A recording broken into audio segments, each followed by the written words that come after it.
Hey everyone, welcome back. This is part 2 on how to get started with machine embroidery in 2024 or 2025. If you haven't already watched part 1 or even the introductory video, definitely pause this video and go and do that and then come back. Now that you have identified the 2 things you for sure want to learn how to stitch, the machine that fits your budget and your goals, as well as all the supplies you need to get, now it's time to actually make the purchase. If you got my guide, you will realize that I didn't list any shipping supplies or anything like that because your focus in truth should be on learning. Everything else can come after that. Don't be like me, right? Take the time to learn before you go out there and offer your services, because you don't want to waste money buying new shirts to replace the ones you messed up and you will mess up. Now, this is the best time, right, to watch all the YouTube videos while you're waiting for the machine to come. And then once the machine is here, lay everything out in front of you, plug the machine in, read your manual, and turn it on. Please, for the love of God, do not be intimidated by the machine to the point where you keep it in the closet collecting dust. Now, the question becomes, what is the first thing you need to stitch when everything is delivered? I would say the tension test that comes with the guide, and here's why. When I got the Brother SC1900, I had it in my mind that it's a brand new machine and I wouldn't have any issues because I have experience with the SC600, everything should stitch fine. So after I unboxed the machine and I set everything up, the first thing I did was actually to stitch one of my designs on a shirt. Yeah. And within the first 2 minutes of the machine stitching, the needle broke. Now, I had it in my head that, okay, it might have just been like an old needle. So I just replaced it with one of the needles from my new set. And for 5 minutes, it was just there stitching. It was one of my longer designs. For 5 minutes, it was just there stitching. All of a sudden, while I'm scrolling on TikTok on my phone with my legs crossed like this and just hearing the white noise of the machine stitching, I heard beep beep, and then when I looked at the error message on the screen, it was like check and rethread up a thread. The thread broke. And I'm like, okay then, what's going on here? Because I have the experience that I do, I found out, or I guessed as much, that it was the tension. The tension was too tight. And when I took a closer look at the design, I was seeing like bits and pieces of white on top. And normally that's an indication that the top thread is too tight or the bobbin thread is too loose as it pertains to these machines. So the first thing I did was actually to drop the tension. It came preset to a 4 and I dropped it to a 3. If I had done a tension test, I wouldn't have wasted that shirt. We live and we learn. A second instance was I had a student recently. He had 2 brand new PE900 embroidery machines. And the first one that he decided to stitch on, all his designs were coming out with white on top. There was no color, absolutely no color. Everything was just bobbin thread. And when we did our first session and we did the tension test, the same thing was happening over and over again. So I said, okay, let's make the necessary changes. Let's change the top thread, change the needle, make sure you're hooping properly, change the bobbin, and the last resort would have been to adjust the bobbin tension. We did some other things, right? But the last resort was to adjust the bobbin tension, and that fixed the issue, or we thought it did. It stitched the design perfectly fine. Color was showing on top.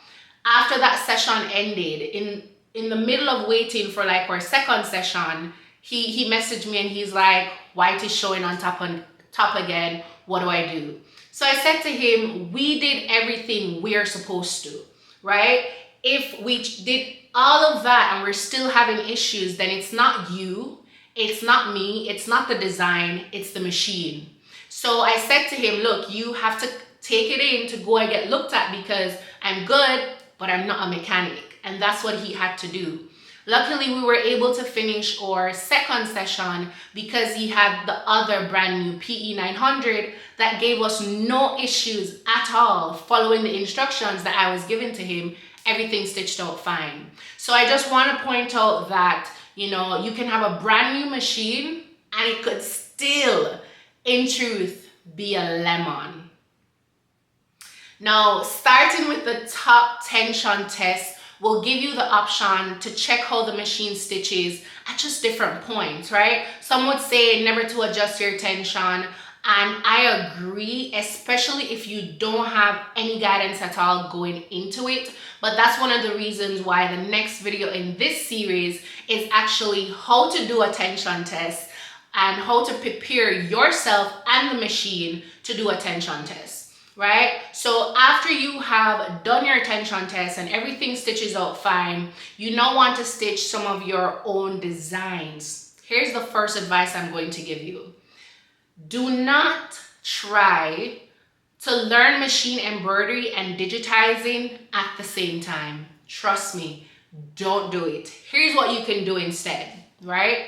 Your first option is to buy pre-made embroidery designs from a digitizer that not only has good reviews, but sometimes or often would show the stitch out of the designs that they digitized in their listing photo. For example, that's something that I do because I want to give not just beginners, but people who are even advanced as well, comfort in knowing that the designs stitch well for me and it should stitch well for you, assuming that all things are equal on your end. Now, the second thing that you can do is actually use that same digitizer and ask them to custom digitize some of your own designs for your machine. So you could go to them and you're like, hey, I have a PE 900. I want you to digitize this design for my 5x7 hoop. Here's the design. How much would it cost? And nothing against digitizers who auto-digitize, but I want to say to try your best to ensure it's a digitizer that manually digitizes, because it will make a world of difference on how the design stitches out for you. Or should I say, make sure it's a digitizer that manually digitizes and can do it good, okay? I'll show you how to identify poorly digitized designs in one of the videos in the series, so definitely keep an eye out for that. Now, after you're comfortable with using your machine and using pre-made or custom digitized designs, you can then go on to dabble in digitizing. Now, I use Hatch to digitize, but I feel like one of the programs that a lot of beginners tend to use is Embroidery Essentials or Embroidery Stitch Artist Level 1. In the guide, I think I did mention that Level 1 I feel like is the best starting point because you can do a lot more in that program as well as to digitize, and you can't do that in Essentials. So I would say to start with Level 1. Your focus now though should be on the first two, which is pre-made and custom designs, and then on the 10 things that I mentioned in the guide and that I'm going to mention now, okay? The first thing is you need to focus on how to thread your machine, how to remove and replace your needle, how to clean and insert your bobbin, how to properly hoop different items, including the 2 items that you said you for sure want to learn how to stitch on, how to trace before stitching, how to rewind forward and fast forward and all of that on your machine, how to do a tension test and adjust the tension accordingly, when to use different stabilizers, when to use different needles. Now, the best part about all of this is ensuring you're using the right supplies would have been a part of that list, but because I already provided the guide to you with a list of everything you need to get specific for your machine, you don't need to worry about it. Now, remember, you can get my guide that includes a full list of the machines I recommend, the supplies to get started with, and it includes the tension test down below. So definitely check that out if you're interested. And if you want to fast track your learning, you can also book a one-on-one session with me where you can learn how to use your embroidery machines. I offer 2 sessions and the sessions are 3 hours long, and after our sessions you get unlimited tech support. Now, in the next video, I'm going to show you how to do a tension test. So definitely make sure you subscribe, like, comment, and share if you found this video helpful. See you in the next video.